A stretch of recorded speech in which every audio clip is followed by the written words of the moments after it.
ನೀವು ನೋಡ್ತಾ ಇದ್ದೀರಾ ರಿಪಬ್ಲಿಕ್ ಕನ್ನಡ. ನಾನು ಸ್ಮಿತಾ ರಂಗನಾಥ್. ಭಾರತೀಯ ಸೇನೆಯನ್ನ ಮತ್ತೆ ಮತ್ತೆ ಅವಮಾನಿಸ್ತಾ ಇದೆ ಕಾಂಗ್ರೆಸ್ ಪಕ್ಷ. ಆಪರೇಷನ್ ಸಿಂಧೂರದ ಬಗ್ಗೆ ಕಾಂಗ್ರೆಸ್ನವರಿಗೆ ಮತ್ತೆ ಅನುಮಾನ. ಆಪರೇಷನ್ ಸಿಂಧೂರವನ್ನ ಎಐಸಿಸಿ ಅಧ್ಯಕ್ಷರಾದ ಮಲ್ಲಿಕಾರ್ಜುನ್ ಖರ್ಗೆ ಚುಟ್ಪುಟ್ ಯುದ್ಧ ಅಂತ ಕರೆದು ಬಿಟ್ಟಿದ್ದಾರೆ. ಕಾಂಗ್ರೆಸ್ನ ಸಾಧನಾ ಸಮಾವೇಶ ನಡೀತಾ ಇದೆ. ಆ ಸಾಧನಾ ಸಮಾವೇಶದಲ್ಲಿ ನಿಂತು ತಮ್ಮ ಪಕ್ಷದ ಸಾಧನೆಯನ್ನ ಹೇಳ್ಕೊಳ್ಳೋದು ಬಿಟ್ಟು ಮತ್ತೊಮ್ಮೆ ದೇಶದ ನಾಗರಿಕರ ಕೆಂಗಣ್ಣಿಗೆ ಗುರಿಯಾಗುವಂತಹ ಹೇಳಿಕೆಯನ್ನ, ಭಾರತೀಯ ಸೇನಾಪಡೆಯ ಶೌರ್ಯವನ್ನ ಅನುಮಾನಿಸುವಂತಹ ಹೇಳಿಕೆಯನ್ನ ನೀಡಿದ್ದಾರೆ ಎಐಸಿಸಿ ಅಧ್ಯಕ್ಷರಾದ ಮಲ್ಲಿಕಾರ್ಜುನ್ ಖರ್ಗೆ. ಭಾರತ ನಡೆಸಿದ್ದು ಚುಟ್ಪುಟ್ ಯುದ್ಧ ಅಂತ ಹೇಳೋ ಮೂಲಕ ಮತ್ತೊಂದು ವಿವಾದಕ್ಕೆ ನಾಂದಿ ಹಾಡಿದ್ದಾರೆ ಕಾಂಗ್ರೆಸ್ ಅಧ್ಯಕ್ಷ ಮಲ್ಲಿಕಾರ್ಜುನ್ ಖರ್ಗೆ. 17ನೇ ತಾರೀಕು ನೀವು ಕಾಶ್ಮೀರ್ಗೆ ಹೋಗ್ತಕ್ಕಂತ ಪ್ರೋಗ್ರಾಮ್ ಕ್ಯಾನ್ಸಲ್ ಮಾಡುವಾಗ ನೀವು ಯಾಕೆ ಈ ಟೂರಿಸ್ಟ್ ಅನ್ನ ಪೊಲೀಸರ ಮುಖಾಂತರ ಯಾಕೆ ಹೇಳಲಿಲ್ಲ? ನೀವು ಹೋಗ್ಬೇಡಿ, ಅಲ್ಲಿ ತೊಂದರೆ ಇದೆ ಅನ್ನತಕ್ಕಂತ ಮಾತು ನೀವು ಹೇಳಲಿಲ್ಲ.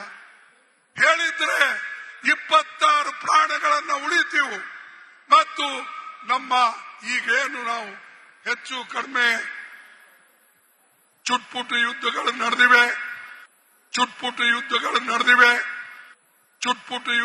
ನಡೆದಿವೆ ಅಥವಾ ನಮ್ಮ ಪಾಕಿಸ್ತಾನ ವಿರುದ್ಧ ನಾವೇನು ಘರ್ಷಣೆ ಮಾಡ್ತಾ ಇದ್ದೇವೆ. ಪಾಕಿಸ್ತಾನ ಕೆಲಸ ಅಂತೂ ಯಾವಾಗಲೂ ಬರೇ ನಮ್ಮ ಭಾರತ ದೇಶ ಮೇಲೆ ಗೂಬಿ ಕೂಡಿಸ್ತಕ್ಕಂಥದ್ದು. ಅವ್ರಿಗೆ ಶಕ್ತಿ ಇಲ್ಲ, ಶಕ್ತಿಹೀನರು. 17ನೇ ತಾರೀಕು ಮತ್ತಷ್ಟು ಡೀಟೇಲ್ಸ್ ನೊಂದಿಗೆ ನನ್ನ ಇಬ್ಬರು ಕಲೀಗ್ಸ್ ಏಕಕಾಲದಲ್ಲಿ ನೇರ ಸಂಪರ್ಕದಲ್ಲಿದ್ದಾರೆ. ಸಮಾವೇಶ ನಡೀತಾ ಇದ್ದ ಜಾಗದಿಂದಲೇ ನಮ್ಮ ಪ್ರತಿನಿಧಿ ಸಂಪರ್ಕದಲ್ಲಿದ್ದಾರೆ. ಮತ್ತೊಂದು ಕಡೆ ಬಸವರಾಜ್ ಕೂಡ ನೇರ ಸಂಪರ್ಕದಲ್ಲಿದ್ದಾರೆ. ಮೊದಲನೇದಾಗಿ ಬಸವರಾಜ, ಮಲ್ಲಿಕಾರ್ಜುನ್ ಖರ್ಗೆ ಅವರು ಕನ್ಫ್ಯೂಷನ್ ಅಲ್ಲಿ ಇದ್ದಾರಾ ಅಂತ? ನಮ್ ಪಾಕಿಸ್ತಾನ ಅಂತಂತಾರೆ, ಚುಟ್ಪುಟ್ ಯುದ್ಧ ಅಂತ ಕರೀತಾರೆ.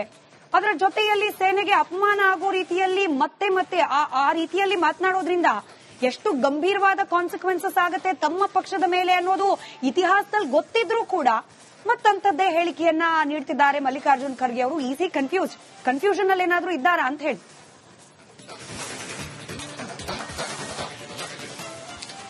ಸ್ಮಿತಾ, ಇಲ್ಲಿ ರಾಜಕೀಯವಾಗಿ ಏನಾದ್ರೂ ವಾಗ್ದಾಳಿ ಮಾಡಬೇಕು ಅನ್ನೋದಾದ್ರೆ ಅದು ಬಿಜೆಪಿ ಸರ್ಕಾರ ಅಥವಾ ಕೇಂದ್ರ ಸರ್ಕಾರದ ವಿರುದ್ಧ ವಾಗ್ದಾಳಿಯನ್ನ ಮಾಡಬೇಕು.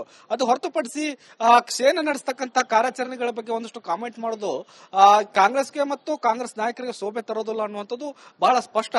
ಆದ್ರೂ ಕೂಡ ಪದೇ ಪದೇ ಕಾಂಗ್ರೆಸ್ ನಾಯಕರು ಈ ಸೀಸ್ ಫೈರ್ ಏನಾಯ್ತು, ಸೀಸ್ ಫೈರ್ ಆದ ಮೇಳಕ ಸಾಕಷ್ಟು ಹೇಳಿಕೆಗಳನ್ನ ಕೊಟ್ಟಿದ್ದಾರೆ. ನೀವು ಗಮನಿಸಿದೀರಾ, ಕರ್ನಾಟಕದಲ್ಲಿ 3-4 ಜನ ಸಚಿವರು ಈ ಬಗ್ಗೆ ಸೀಸ್ ಫೈರ್ ಯಾವ ರೀತಿಯಾಗಿ ಆಯ್ತು, ಇದನ್ನ ಯಾಕೆ ಮಾಡಿದ್ರು ಅನ್ನುವಂಥದ್ದು ಮತ್ತು ಈ ಒಂದು ಪಾಕಿಸ್ತಾನದ ವಿರುದ್ಧ ನೇರವಾಗಿ ಯುದ್ಧ ಮಾಡಬೇಕಾಗಿತ್ತು, ಇಷ್ಟಕ್ಕೆ ಸಮಾಧಾನ ಆಗಬಾರ್ದು ಅನ್ನುವಂಥ ಮಾತುಗಳನ್ನ ಹೇಳ್ತಾ ಬರ್ತಾ ಇದ್ದಾರೆ. ಇದ್ರ ಜೊತೆಗೆ ಇಡೀ ಭಾರತಾದ್ಯಂತ ಕಾಂಗ್ರೆಸ್ ಒಂದು ಅಭಿಯಾನ ಕೂಡ ಹಮ್ಮಿಕೊಂಡಿದೆ ಇವತ್ತಿನಿಂದ. ಅದು ಜೈ ಹಿಂದ್ ಸಭೆಗಳನ್ನ ಮಾಡುವ ಮೂಲಕ ಈ ಕಾರ್ಯಾಚರಣೆ ಏನಾಯ್ತಲ್ಲ, ಆಪರೇಷನ್ ಸಿಂಧೂರ ಕಾರ್ಯಾಚರಣೆ, ಇದಿಷ್ಟಕ್ಕೆ ನಿಲ್ಲಬಾರ್ದಾಗಿತ್ತು ಮತ್ತು ಇದು ರಾಜಕೀಯ ಒತ್ತಡಕ್ಕೆ ಮಣಿದಿದ್ದಾರೆ ಕೇಂದ್ರ ಸರ್ಕಾರ ಅನ್ನುವಂಥ ಲೆಕ್ಕಾಚಾರದಲ್ಲಿ, ಒಂದು ಕೇಂದ್ರ ಸರ್ಕಾರವನ್ನ ವಿಲನ್ ಮಾಡುವಂತ ಲೆಕ್ಕಾಚಾರದಲ್ಲಿ ಇಡೀ ದೇಶಾದ್ಯಂತ ಜೈ ಹಿಂದ್ ಸಭೆಗಳನ್ನ ಹಮ್ಮಿಕೊಳ್ಳೋಕೆ ಈಗಾಗಲೇ ಕಾಂಗ್ರೆಸ್ ತೀರ್ಮಾನ ಮಾಡಿದೆ.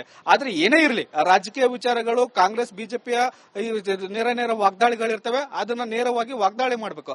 ಆದ್ರೆ ಸೇನಾ ಕಾರ್ಯಾಚರಣೆ ನಡೆಸಿದಂತ ಸಂದರ್ಭದಲ್ಲಿ ಇದು ಚಿಟ್ಪುಟ್ ಅಥವಾ ಚಿಕ್ಕ ಮಟ್ಟದ ಕಾರ್ಯಾಚರಣೆ ಅನ್ನುವಂಥದ್ದನ್ನ ಹೇಳುವ ಮೂಲಕ ಎಲ್ಲ ಒಂದ್ ಕಡೆ ನೈತಿಕತೆಯನ್ನ, ನಾವು ಸೈನ್ಯದ ನೈತಿಕತೆಯನ್ನ ನಾವೇ ಕುಂದಿಸ್ದಂಗಾಗುತ್ತೆ. ಯಾಕಂದ್ರೆ ಸೈನಿಕರು ಸಾಕಷ್ಟು ಸಂಖ್ಯೆಯಲ್ಲಿ ಹೋರಾಡಿದ್ದಾರೆ. ಆ ಸಣ್ಣದೋ ದೊಡ್ಡದೋ ಅನ್ನುವಂಥದ್ದು ಸೈನ್ಯ ನಿರ್ಧಾರ ಮಾಡುತ್ತೆ. ಅದನ್ನ ರಾಜಕೀಯವಾಗಿ ವಾಗ್ದಾಳಿ ಮಾಡೋದಾದ್ರೆ ವಿದೇಶಾಂಗ ನೀತಿಗಳನ್ನ ವಾಗ್ದಾಳಿ ಮಾಡಬೇಕು. ಬಿಜೆಪಿಯ ವಿದೇಶಾಂಗ ನೀತಿ ಮತ್ತು ಪ್ರಧಾನಿಯನ್ನ ವಾಗ್ದಾಳಿ ಮಾಡಬೇಕು. ಆದ್ರೆ ಸೇನೆ ಮಾಡಿದಂತ ಕಾರ್ಯಾಚರಣೆಯನ್ನ ಎಲ್ಲಾ ನಾಯಕರು, ಅದರಲ್ಲೂ ಕಾಂಗ್ರೆಸ್ನ ಸಚಿವರು, ನಾಯಕರು ಮಾತನಾಡೋದ್ರಿಂದ ಸೇನೆಯ ಗೌರವವನ್ನ ನಾವೇ ಕುಂದಿಸಿದಂಗಾಗುತ್ತೆ ಮತ್ತು ರಾಷ್ಟ್ರೀಯ ಮಟ್ಟ, ಅಂತಾರಾಷ್ಟ್ರೀಯ ಮಟ್ಟದಲ್ಲಿ ನಮ್ಮ ಸೈನ್ಯವನ್ನ ನಾವೇ ಬೆತ್ತಲು ಮಾಡಿದಂಗಾಗುತ್ತೆ. ಹೀಗಾದ್ರೂ ಈಗ ಮುಂಚೆ ಬಸವರಾಜ್ ಸುರೇಶ್ ಇದ್ದಾರೆ, ಅಲ್ಲಿಂದಲೇ ನೇರ ಸಂಪರ್ಕದಲ್ಲಿ. ಅವ್ರಿಗೆ ಹೋಗೋಕ್ ಮುಂಚೆ ರಾಹುಲ್ ಗಾಂಧಿ ಅವರ ಒಂದು ಹೇಳಿಕೆ ಕೂಡ, ಅವರ ಸೋಷಿಯಲ್ ಮೀಡಿಯಾ ಪೋಸ್ಟ್ ಕೂಡ ಸಾಕಷ್ಟು ವಿವಾದಕ್ಕೆ ಕಾರಣವಾಯಿತು. ನಮ್ಮ ಭಾರತದ ಎಷ್ಟು ಯುದ್ಧ ವಿಮಾನಗಳು ಕಳೆದುಕೊಂಡ್ವಿ ನಾವು ಯುದ್ಧದ ಸಂದರ್ಭದಲ್ಲಿ ಅನ್ನೋ ಲೆಕ್ಕ ಕೇಳಿ ಈಗ ರಾಹುಲ್ ಗಾಂಧಿ ಅವರಿಗೆ ಸಮಾಧಾನ. ನಮಸ್ಕಾರ, ನೀವು ನೋಡ್ತಾ ಇದ್ದೀರಾ ರಿಪಬ್ಲಿಕ್ ಕನ್ನಡ. ನಾನು ಸ್ಮಿತಾ ರಂಗನಾಥ್. ಭಾರತೀಯ ಸೇನೆಯನ್ನ ಮತ್ತೆ ಮತ್ತೆ ಅವಮಾನಿಸ್ತಾ ಇದೆ ಕಾಂಗ್ರೆಸ್ ಪಕ್ಷ. ಆಪರೇಷನ್ ಸಿಂಧೂರದ ಬಗ್ಗೆ ಕಾಂಗ್ರೆಸ್ನವರಿಗೆ ಮತ್ತೆ ಅನುಮಾನ. ಆಪರೇಷನ್ ಸಿಂಧೂರವನ್ನ ಎಐಸಿಸಿ ಅಧ್ಯಕ್ಷರಾದ ಮಲ್ಲಿಕಾರ್ಜುನ್ ಖರ್ಗೆ ಚುಟ್ಪುಟ್ ಯುದ್ಧ ಅಂತ ಕರೆದು ಬಿಟ್ಟಿದ್ದಾರೆ. ಕಾಂಗ್ರೆಸ್ನ ಸಾಧನಾ ಸಮಾವೇಶ ನಡೀತಾ ಇದೆ. ಆ ಸಾಧನಾ ಸಮಾವೇಶದಲ್ಲಿ ನಿಂತು ತಮ್ಮ ಪಕ್ಷದ ಸಾಧನೆಯನ್ನ ಹೇಳ್ಕೊಳ್ಳೋದು ಬಿಟ್ಟು ಮತ್ತೊಮ್ಮೆ ದೇಶದ ನಾಗರಿಕರ ಕೆಂಗಣ್ಣಿಗೆ ಗುರಿಯಾಗುವಂತಹ ಹೇಳಿಕೆಯನ್ನ, ಭಾರತೀಯ ಸೇನಾಪಡೆಯ ಶೌರ್ಯವನ್ನ ಅನುಮಾನಿಸುವಂತಹ ಹೇಳಿಕೆಯನ್ನ ನೀಡಿದ್ದಾರೆ ಎಐಸಿಸಿ ಅಧ್ಯಕ್ಷರಾದ ಮಲ್ಲಿಕಾರ್ಜುನ್ ಖರ್ಗೆ. ಭಾರತ ನಡೆಸಿದ್ದು ಚುಟ್ಪುಟ್ ಯುದ್ಧ ಅಂತ ಹೇಳೋ ಮೂಲಕ ಮತ್ತೊಂದು ವಿವಾದಕ್ಕೆ ನಾಂದಿ ಹಾಡಿದ್ದಾರೆ ಕಾಂಗ್ರೆಸ್ ಅಧ್ಯಕ್ಷ ಮಲ್ಲಿಕಾರ್ಜುನ್ ಖರ್ಗೆ. 17ನೇ ತಾರೀಕು ನೀವು ಕಾಶ್ಮೀರ್ಗೆ ಹೋಗ್ತಕ್ಕಂತ ಪ್ರೋಗ್ರಾಮವನ್ನ ಕ್ಯಾನ್ಸಲ್ ಮಾಡುವಾಗ ನೀವು ಯಾಕೆ ಈ ಟೂರಿಸ್ಟ್ ಅನ್ನ ಪೊಲೀಸರ ಮುಖಾಂತರ ಯಾಕೆ ಹೇಳಲಿಲ್ಲ? ನೀವು ಹೋಗ್ಬೇಡಿ, ಅಲ್ಲಿ ತೊಂದರೆ ಇದೆ ಅನ್ನತಕ್ಕಂತ ಮಾತು ನೀವು ಹೇಳಲಿಲ್ಲ. ಹೇಳಿದ್ರೆ 26 ಪ್ರಾಣಗಳನ್ನ ಉಳಿತೀವು ಮತ್ತು ನಮ್ಮ ಈಗೇನು ನಾವು ಹೆಚ್ಚು ಕಡಿಮೆ ಚುಟ್ಪುಟ್ ಯುದ್ಧಗಳು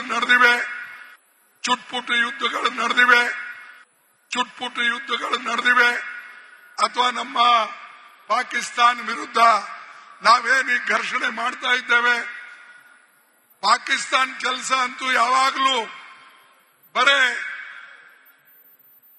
ನಮ್ಮ ಭಾರತ ದೇಶದಲ್ಲಿ ಗೂಬಿ ಕೂಡಿಸ್ತಕ್ಕಂಥದ್ದು.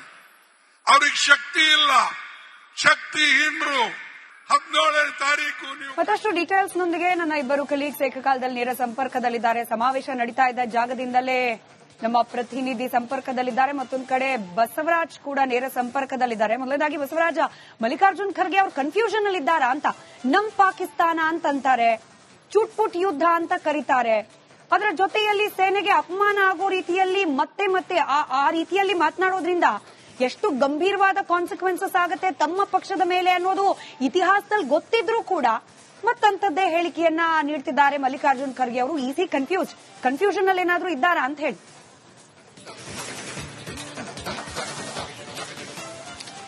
ಸ್ಮಿತಾ, ಇಲ್ಲಿ ರಾಜಕೀಯವಾಗಿ ಏನಾದ್ರೂ ವಾಗ್ದಾಳಿ ಮಾಡಬೇಕು ಅನ್ನೋದಾದ್ರೆ ಅದು ಬಿಜೆಪಿ ಸರ್ಕಾರ ಅಥವಾ ಕೇಂದ್ರ ಸರ್ಕಾರದ ವಿರುದ್ಧ ವಾಗ್ದಾಳಿಯನ್ನ ಮಾಡಬೇಕು. ಅದು ಹೊರತುಪಡಿಸಿ ಸೇನೆ ನಡೆಸ್ತಕ್ಕಂಥ ಕಾರ್ಯಾಚರಣೆಗಳ ಬಗ್ಗೆ ಒಂದಷ್ಟು ಕಾಮೆಂಟ್ ಮಾಡೋದು ಕಾಂಗ್ರೆಸ್ಗೆ ಮತ್ತು ಕಾಂಗ್ರೆಸ್ ನಾಯಕರಿಗೆ ಶೋಭೆ ತರೋದಿಲ್ಲ ಅನ್ನುವಂಥದ್ದು ಬಹಳ ಸ್ಪಷ್ಟ. ಆದ್ರೂ ಕೂಡ ಪದೇ ಪದೇ ಕಾಂಗ್ರೆಸ್ ನಾಯಕರು ಈ ಸೀಸ್ ಫೈರ್ ಏನಾಯ್ತು, ಸೀಸ್ ಫೈರ್ ಆದ ಮೇಳಕ ಸಾಕಷ್ಟು ಹೇಳಿಕೆಗಳನ್ನ ಕೊಟ್ಟಿದ್ದಾರೆ. ನೀವು ಗಮನಿಸಿದೀರಾ, ಕರ್ನಾಟಕದಲ್ಲಿ 3-4 ಜನ ಸಚಿವರು ಈ ಬಗ್ಗೆ ಸೀಸ್ ಫೈರ್ ಯಾವ ರೀತಿಯಾಗಿ ಆಯ್ತು, ಇದನ್ನ ಯಾಕೆ ಮಾಡಿದ್ರು ಅನ್ನುವಂಥದ್ದು ಮತ್ತು ಈ ಒಂದು ಪಾಕಿಸ್ತಾನದ ವಿರುದ್ಧ ನೇರವಾಗಿ ಯುದ್ಧ ಮಾಡಬೇಕಾಗಿತ್ತು, ಇಷ್ಟಕ್ಕೆ ಸಮಾಧಾನ ಆಗಬಾರ್ದು ಅನ್ನುವಂಥ ಮಾತುಗಳನ್ನ ಹೇಳ್ತಾ ಬರ್ತಾ ಇದ್ದಾರೆ. ಇದ್ರ ಜೊತೆಗೆ ಇಡೀ ಭಾರತಾದ್ಯಂತ ಕಾಂಗ್ರೆಸ್ ಒಂದು ಅಭಿಯಾನ ಕೂಡ ಹಮ್ಮಿಕೊಂಡಿದೆ ಇವತ್ತಿನಿಂದ. ಅದು ಜೈ ಹಿಂದ್ ಸಭೆಗಳನ್ನ ಮಾಡುವ ಮೂಲಕ ಈ ಕಾರ್ಯಾಚರಣೆ ಏನಾಯ್ತಲ್ಲ, ಆಪರೇಷನ್ ಸಿಂಧೂರ ಕಾರ್ಯಾಚರಣೆ, ಇದಿಷ್ಟಕ್ಕೆ ನಿಲ್ಲಬಾರ್ದಾಗಿತ್ತು ಮತ್ತು ಇದು ರಾಜಕೀಯ ಒತ್ತಡಕ್ಕೆ ಮಣಿದಿದ್ದಾರೆ ಕೇಂದ್ರ ಸರ್ಕಾರ ಅನ್ನುವಂಥ ಲೆಕ್ಕಾಚಾರ